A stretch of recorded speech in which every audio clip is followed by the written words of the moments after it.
এটি কি তা কছে এটি কমেন্ট করে জানাই বাইরে কি কি সুন্দর লাগতেছে দেখতে। এটি এখন ভাজি করে খামো, এটি কুচি কুচি করে কাটটা ভাজি করে খামো, পকোড়া বানাইয়া।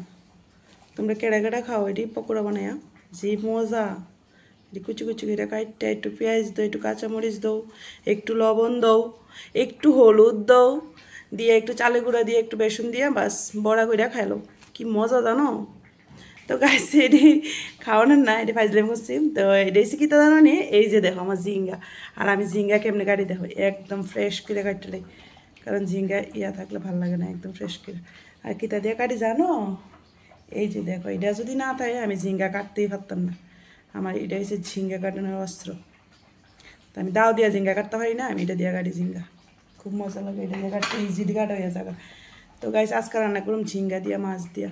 তো চলো আমি রান্না করে লই, সরি কাইটটা লই, সবজি কাট হয়েছে না কোনো মাত্র চুল্লা রাখছি। তো ঠিক আছে, আমার দিক দিয়ে ভাত হয়ে গেছে, ভাতটা নামাই।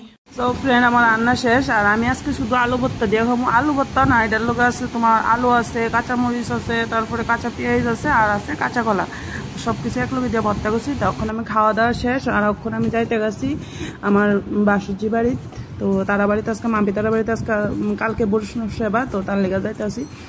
তো তুমি সো ফ্রেন্ড আমি আয়া পড়ছি বাড়িতে এখন, আর এখন বাজতেছে তোমার রাত্রে 9:30 পৌনে 10টা বাজতেছে। তো আমি এখন বাড়িতে আয়া দেখি রান্না তো করা লাগবো, তো তার লিগে রান্না বান্নাও করে লইতেছি চট জলদি। আর আজকের ব্লগ আমি এখানে শেষ করতেছি। টাটা, সবাই ভালো থেকো।